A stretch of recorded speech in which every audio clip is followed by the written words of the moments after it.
Good evening. And welcome to the public hearing on the proposed 2023 budget for the town of Sevastopol on Monday, November 28th at 6 p.m. So if you haven't been here before, we welcome you again. You're welcome to come to any of our meetings at any time. Some of you we know are regular attendees. The process is we will basically take you through the budget. The town started in October with a budget workshop, refined that, and the result of that is what we're going to go through this evening.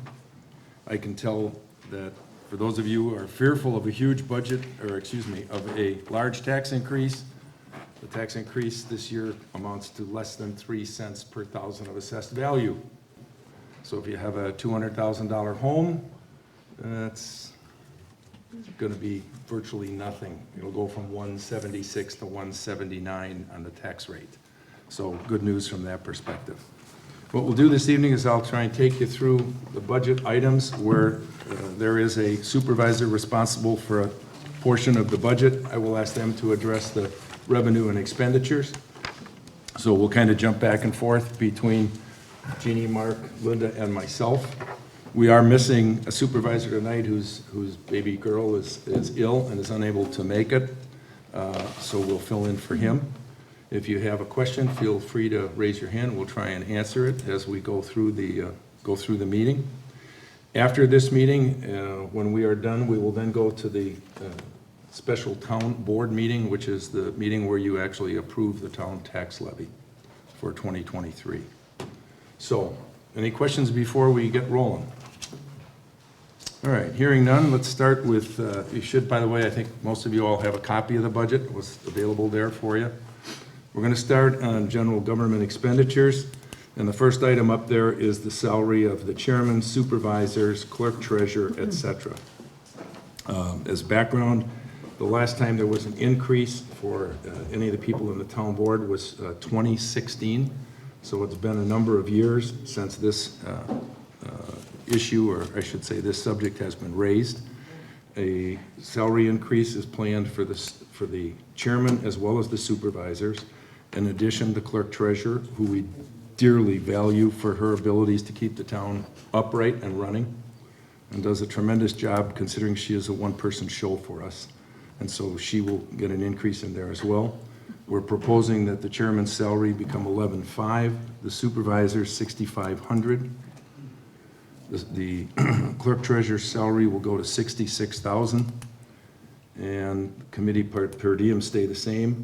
But as part of this increase, although it's not reflected in this top portion, is the fact that we are also going to increase the salary for the EMRs, which are now considered town employees rather than volunteers, and we also pay for their insurance, liability, and comprehensive care, or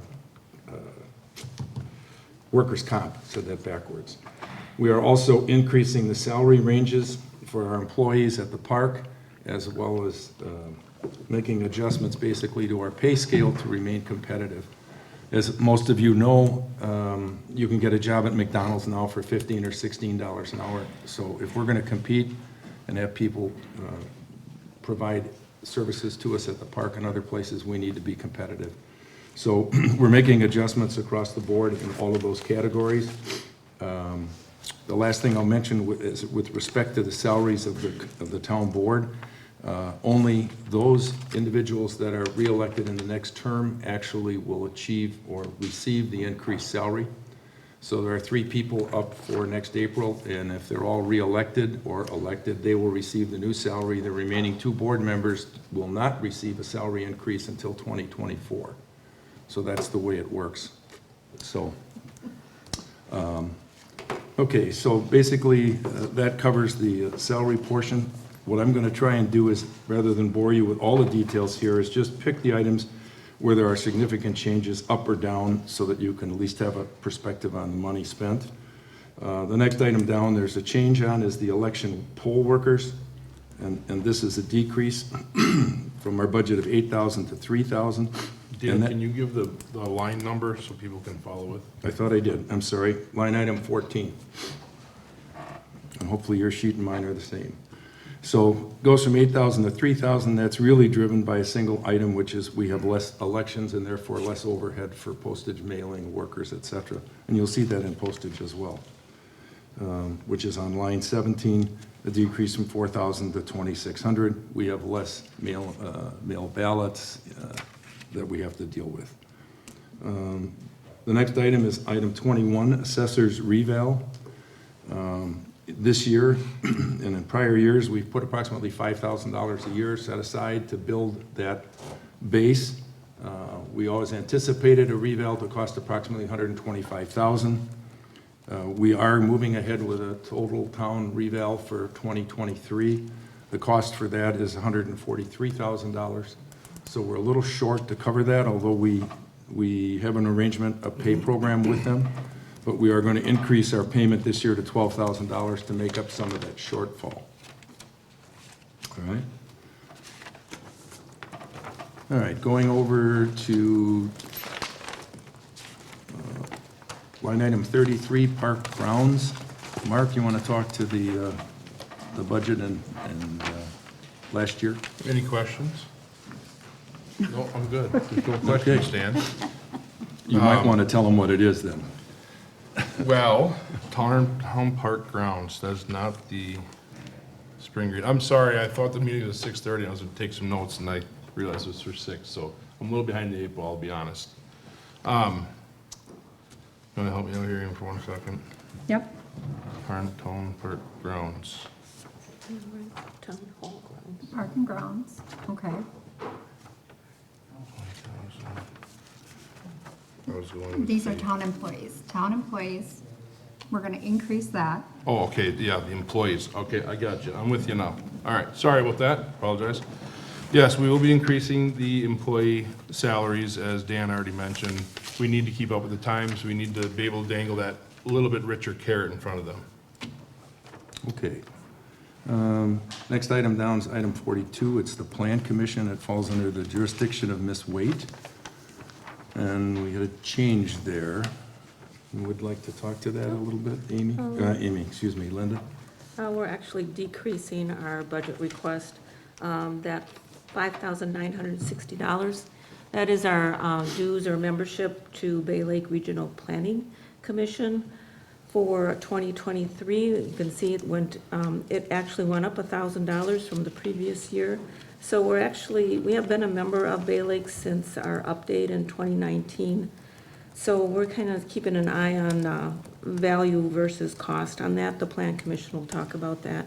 Before I forget, I would like to give a very big thank you to all of our Plan Commission members, and that is Hugh Zettel, Jay Hubner, Mary Ellen Ramstack, Mike Wallabin, Laird, Derek, yes, Laird Salisbury, and Derek Demise, or Danielle. Derek Daniil, and myself. So 7 members. Again, a big thank you, because they are eligible to put in for committee diems or hourly rates, but they have contributed their time for quite a few years now, so we appreciate that. You want to cover short-term rental, room Short-term tax, et rental cetera? expense, so as you probably know, we did enact an ordinance putting some conditions and regulations on short-term rentals in our town. So that expense covers, we budgeted $9,500, which is lower than our budget for last year. And that will cover the Granicus, which is a monitoring service. So if people have concerns or complaints, they can log on with Granicus or through the town website as well to document that. And that $9,500 would also cover our clerk's time and other administrative time to send out and collect renewals and process new STRs and all that. And room tax. Room tax administration costs. Prior to last year, the zone was using 4% of the room tax collected to cover its expenses.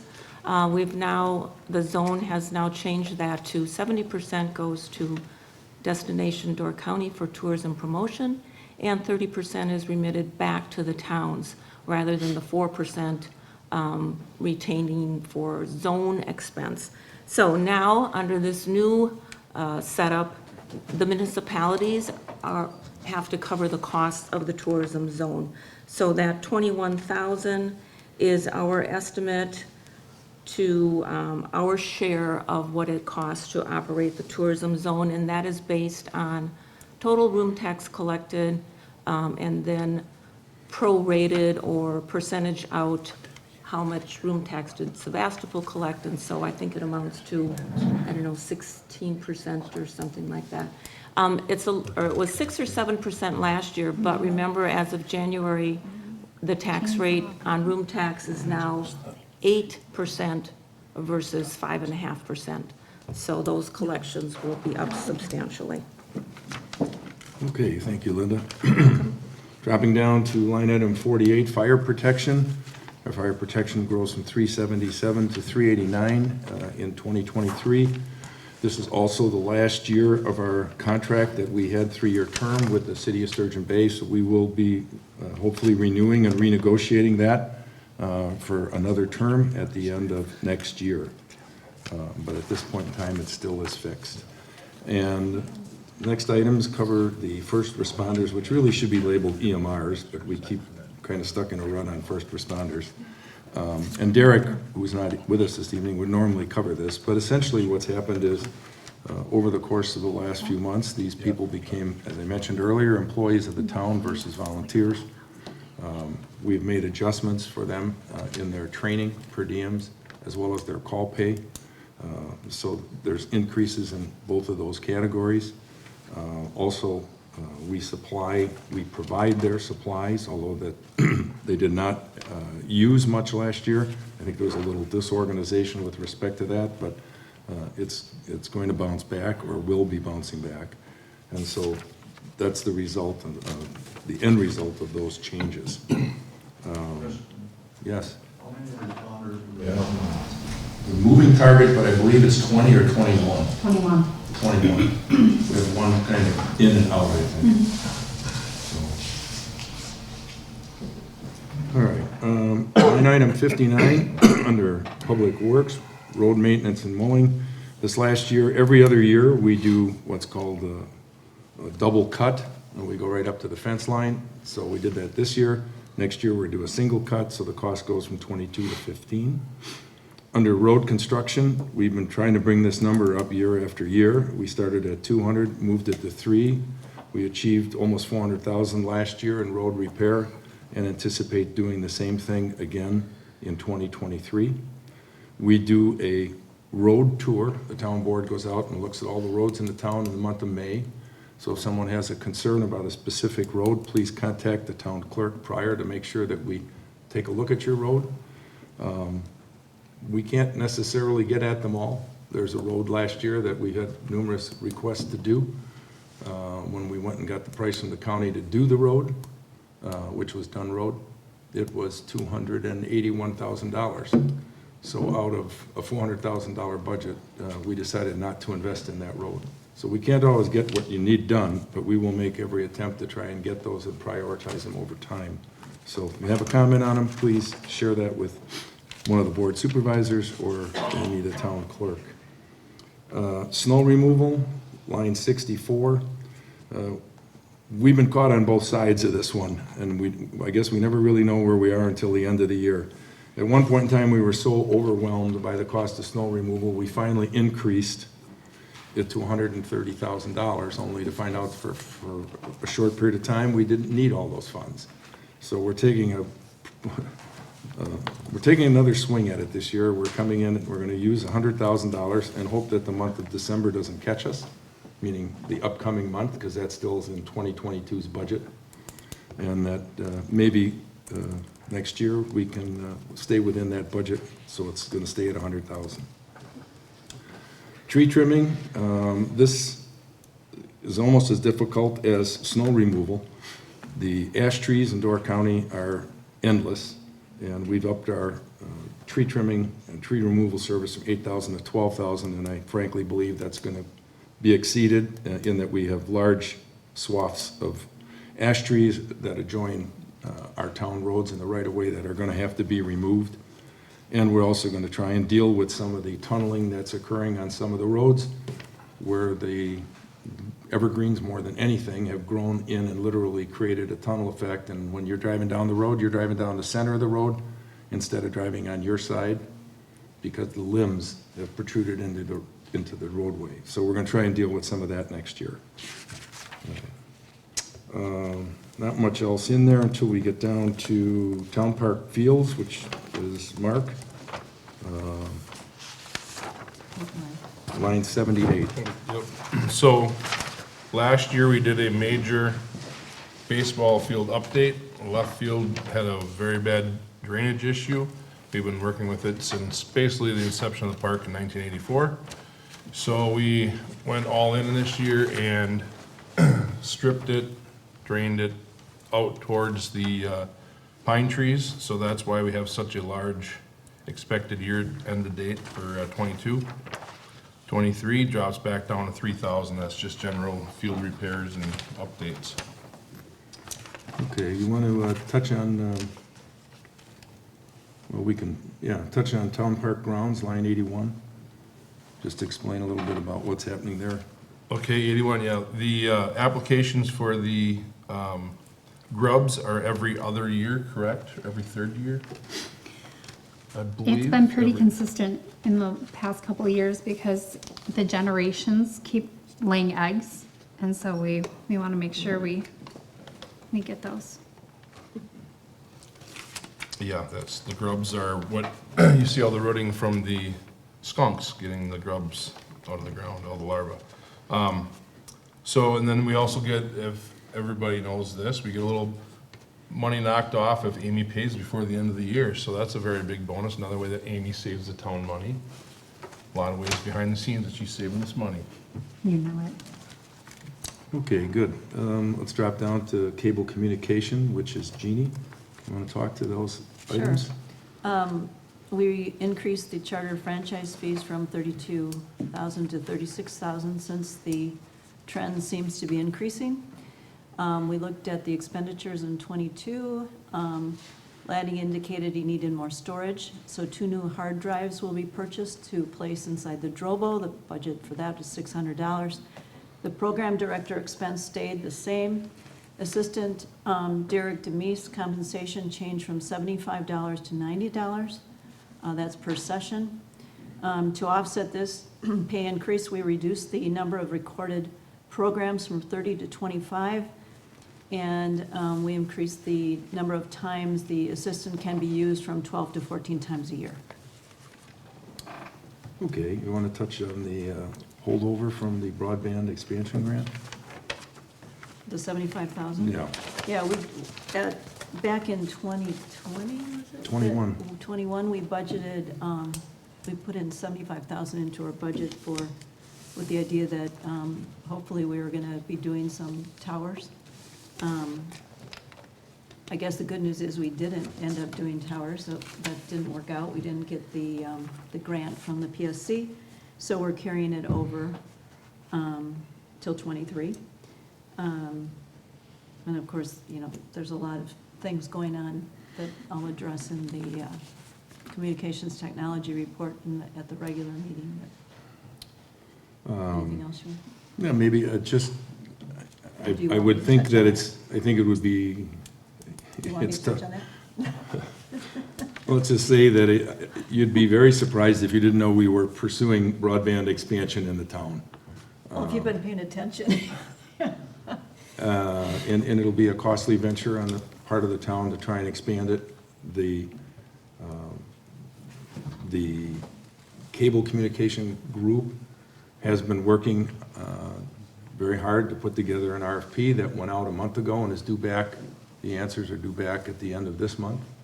So we'll have some ideas to what's up, and there will be plenty of opportunities for people to voice their opinions on it, as we will have a public hearing once we move forward with it in January. So Exactly what I was gonna say in the regular meeting, so. that's all right. You can say it again. You These can say it individuals twice. might be napping at our regular meeting. You know, you never know. Or leaving. Whatever. Any rate, okay, with that, I'm going to go down to line item 99. This is under capital outlay. Mark, you want to take them through the capital outlay for park and recreation. Absolutely. So we had a very big number in 2022, and I hope everybody knows why. Next door, you see the beautiful tennis courts we put in, or excuse me, pickleball / tennis courts we put in. We redid all of them, turned them into a very nice surface. The cracks were getting so large, honestly, the kids were having a hard time playing on it. So we did that. We redid the basketball court right away. It's beautiful. Please go over and check it out. We are gonna spend couple more bucks on there, which we have budgeted from last year, for some benches and umbrellas and some little green space area there for people to sit and watch and be ready for the next game. So then this year it's dropping down, because we obviously don't have that big expense. We put money aside for our rainy day funds for replacement of the truck and the tractor. Thankfully, they're not, very well used every day.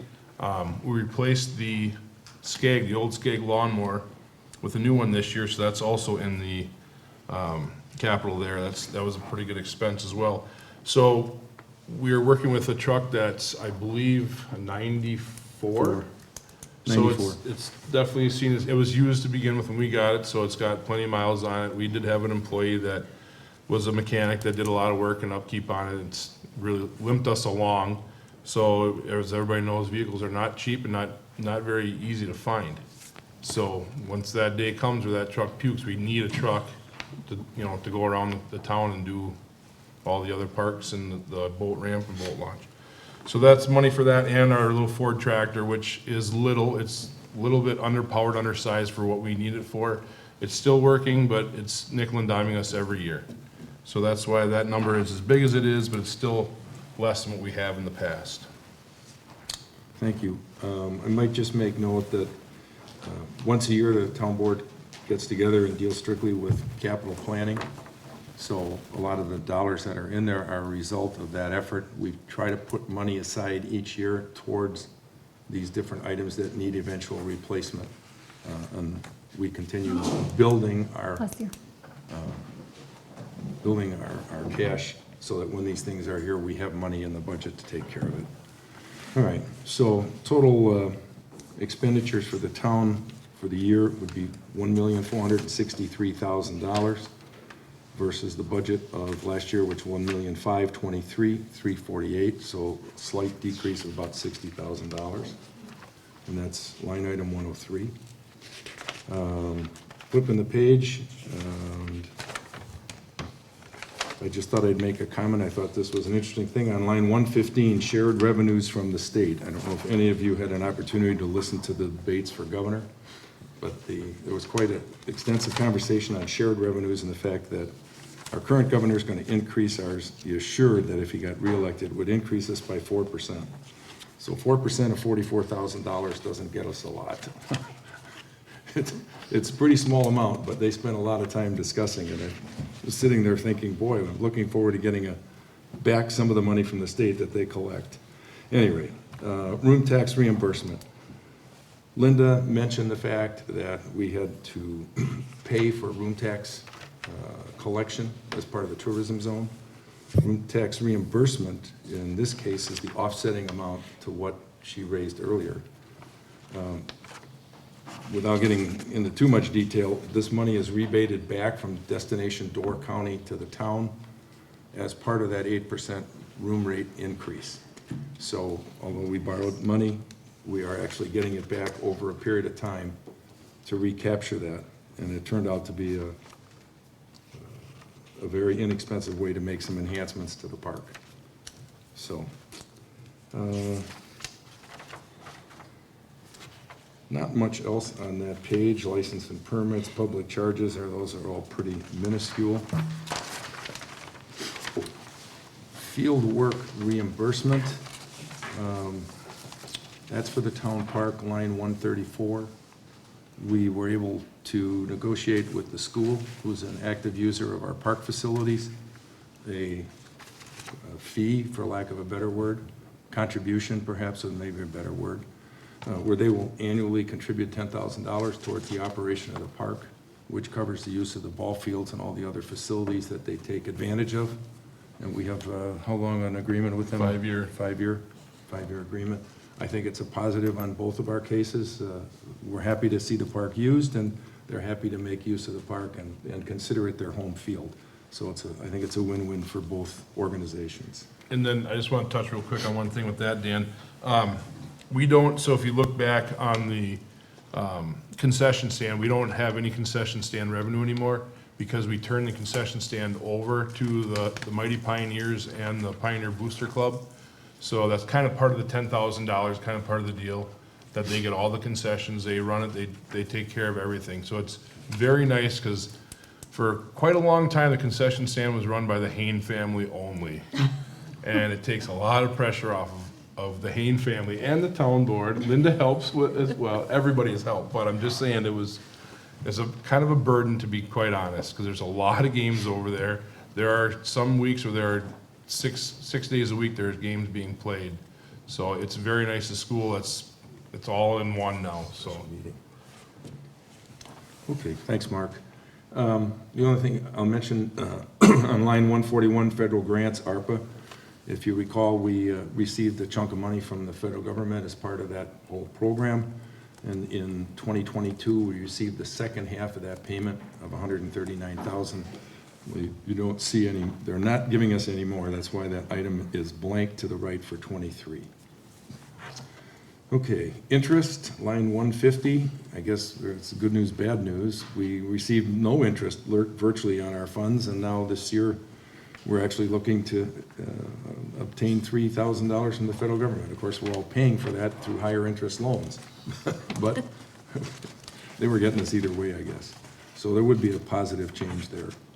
If you go down to the taxes, starting at line 154, you have the tax levy receipts, $643,546. That is the levy, that maximum amount of the levy that the town can pass on, and this is based, capped, I should say, and has been capped for, I don't know, 7, 8, 9 years, starting perhaps back to the Walker administration, at a 2% annual increase, or an increase that could be higher based on new construction in your town.